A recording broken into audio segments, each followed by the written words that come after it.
We are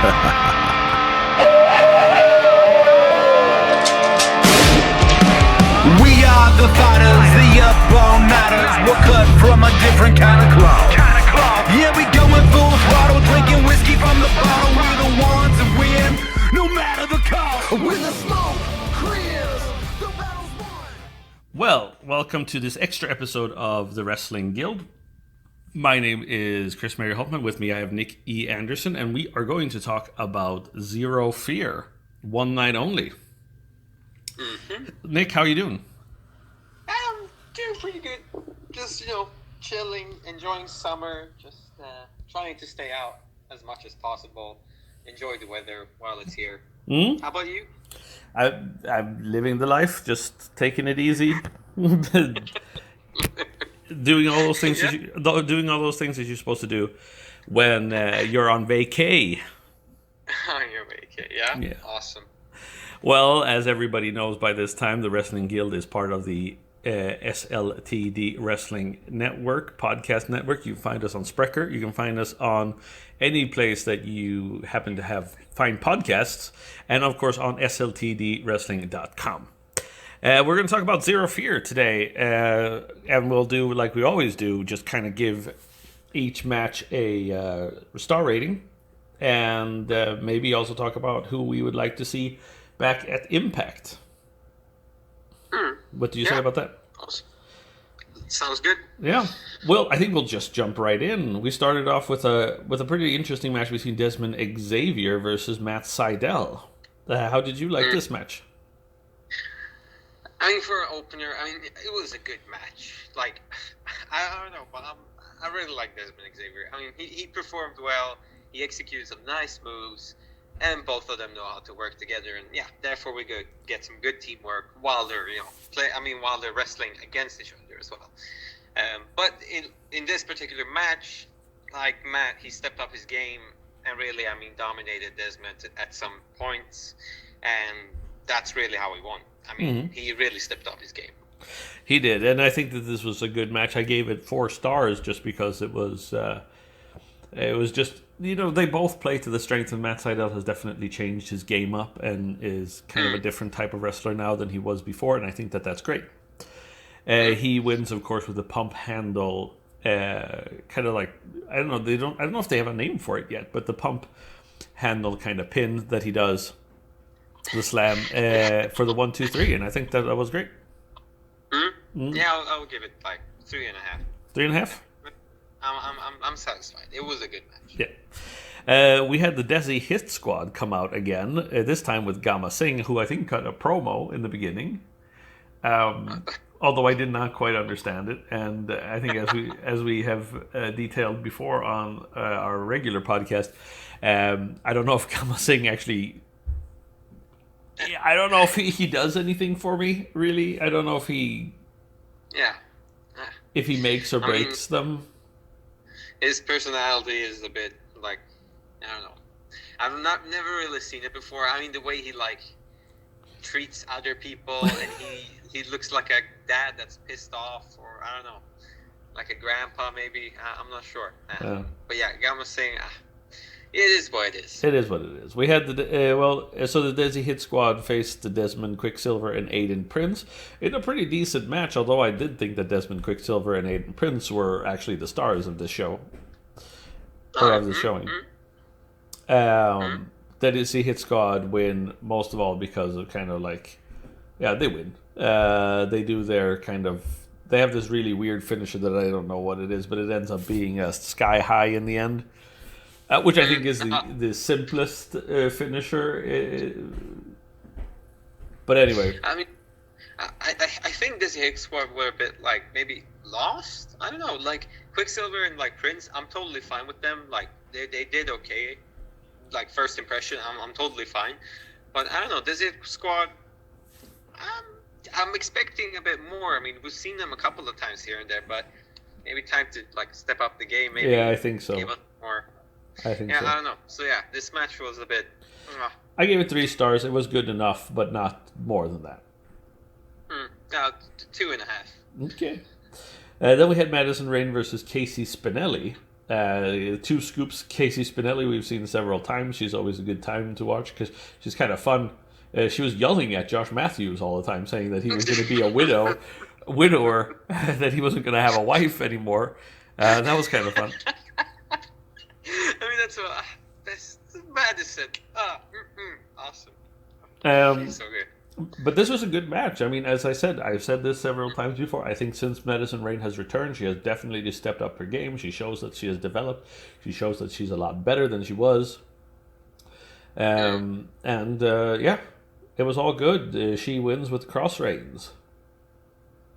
Like, she will not stand down. No.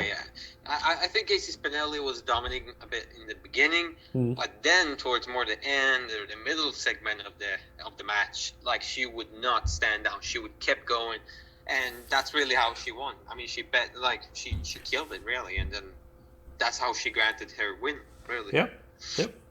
It was good. I gave this 4 stars. Wow. Okay. 3.5 again. Okay. You're being a little conservative on the stars there. Then we had a promo from Stone Rockwell, where I don't know what it was it rice balls or if it was donuts he was trying to feed Fallah Bahh? Yeah. Mr. Safari guy here. Where's his Jeep?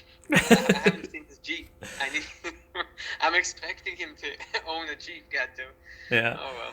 Well, it was anyway the Fraternity versus Fallah Bahh and Stone Rockwell. They had a little bit fun in the beginning where they were trying out their catchphrases. Fallah Bahh definitely the most popular of the wrestlers. I mean, he's such. I mean, because I think I've seen him like Instagram and that. I don't think he's like that in real life. But when he's in character, oh my god, he should be an actor. I mean, wow. He really does it good. I mean, well,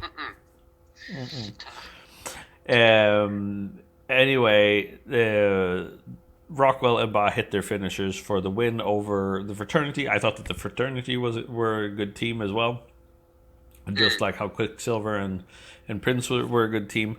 But in the end, obviously, the good guys win. I gave this 3 stars because I thought it was a little sloppy and it was a little bit. I mean, I think I would have liked to see the Fraternity against another team to kind of show off what they can do instead of like a comedy act.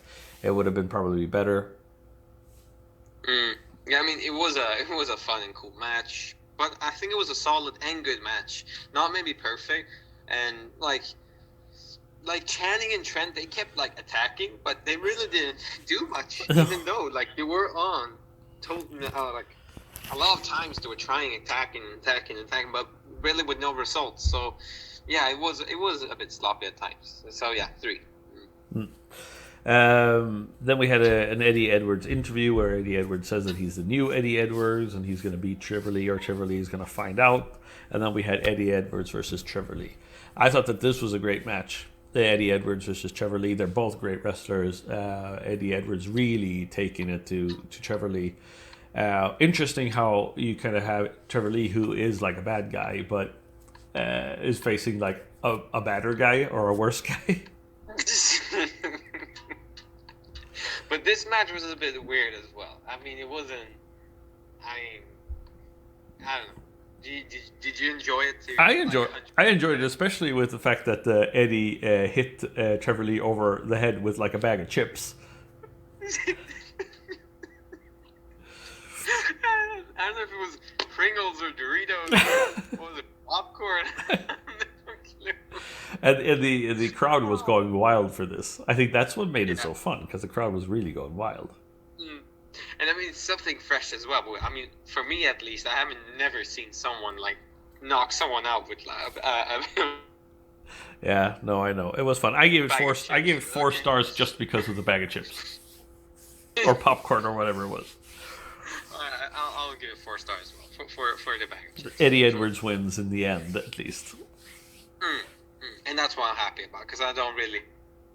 We know your feelings about Trevor Lee. I'm not really a fan of Trevor. He's like this redneck. Yeah. Yeah. Then we had an interview with Rich Swann for his first match with Impact, even though it's a one night only. Then we had a Slammiversary press conference. This was kind of interesting, actually. They give this a long time, and I liked Austin Aries' promo there, where he talked about like Impact being the home of the misfits, and where people can get like invigorate the career and stuff like that. That was kind of cool. It was what it was. I don't know. Yeah. Then we had Katarina versus Su Yung. There wasn't much to say about this match. I mean, it was okay. It was decent. There was a good back and forth. They're good workers, both of them. But I don't know what you say. I mean, where was the energy? Is my question. Like, yeah. Where was the fast-paced part? I mean, and the match didn't really bring anything new to the table, and it became quite dull. It was just like a okay match. I mean, I was expecting a little bit more, and especially from Su Yung and Katarina. I mean, I'm expecting both to do and perform well. So I don't know how you feel about it, but I wasn't really satisfied. I thought it was decent, a little bit above average. I gave it 3.5 stars just because. But in the end, I was disappointed. I would have liked to see a little bit more out of this. Yeah, I gave it 3. Then we had Sami Callihan cutting a promo on Josh Alexander. Josh Alexander we've seen before. He's a grappler and he's a good wrestler. I thought that this was a good match. It was hard hitting and it was technical where it needed to be, and it was brutal where it needed to be. What did you think? Absolutely. I mean, here we finally got a hard-hitting match that actually performed well and had a good back and forth. I mean, Sami, Josh gave 100%. They got really pissed at each other, and we obviously know that Sami can easily get pissed. But even like Josh, like wow. And I mean, I think Josh performed really well. I mean, I'm first impressions, I'm cool with that. I'm satisfied. But in the end, like Sami still took the win, and yeah. Which, I mean, he deserves it. I mean, he did well, but at the same time, maybe, I guess newcomers can't really win and whatnot.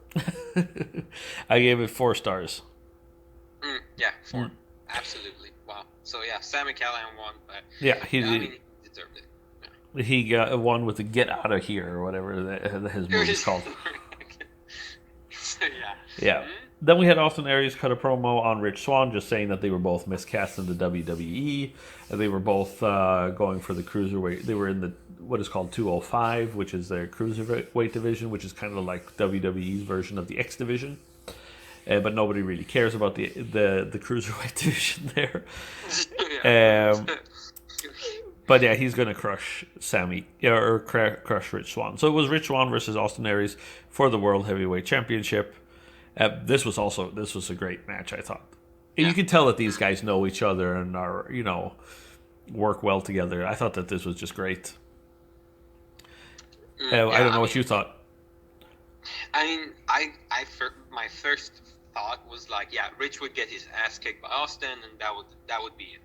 But I mean, Rich actually kept up with Austin and like executed a lot of moves, and like got a lot of new moves on Austin before he lost like the upper part and the dominant part. Yeah. I think we had some good back and forth, hard hitting to some extent here, and Rich Swann he keeps improving himself and he keeps impressing me. So yeah. Yeah, and then and Austin Aries wins with the last chancery. I gave this 4.5 stars. This match.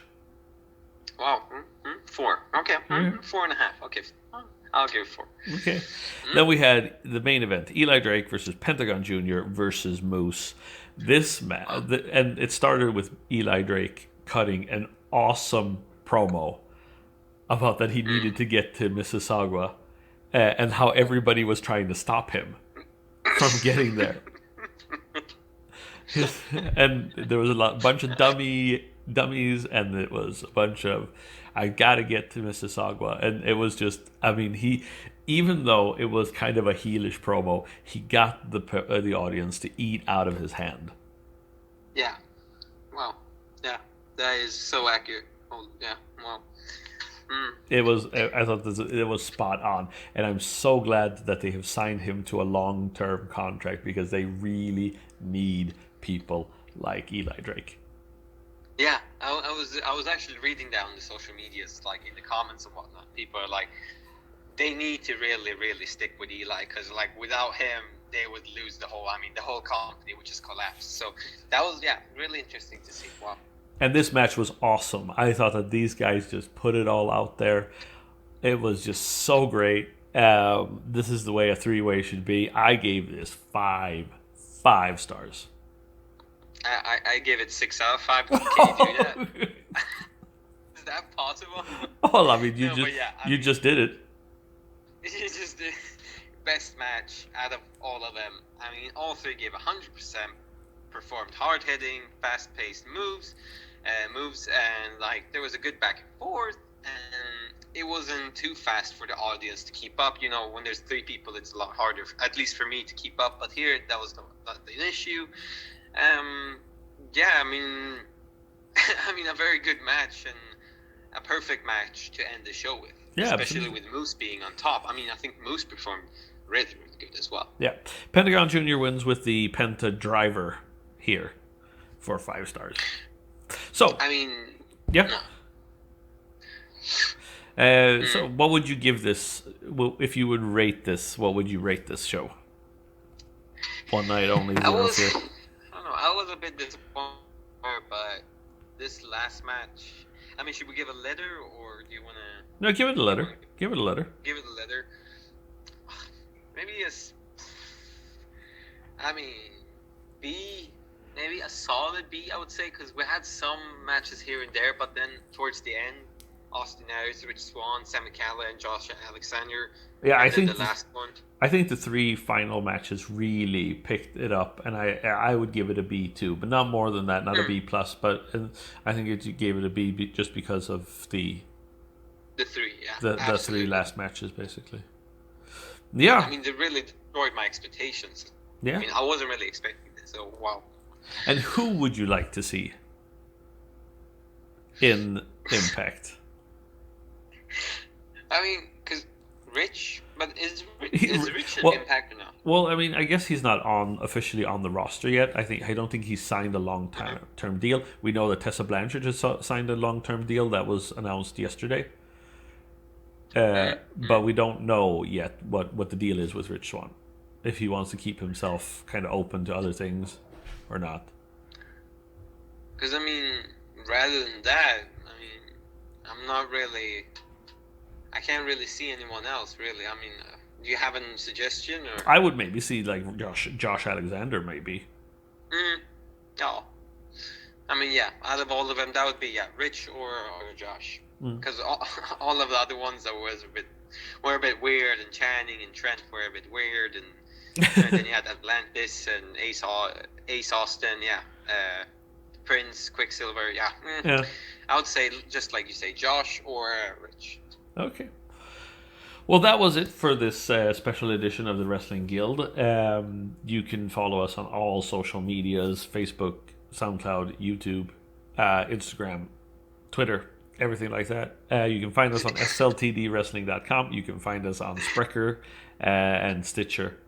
But yeah, that I think will do it for this edition.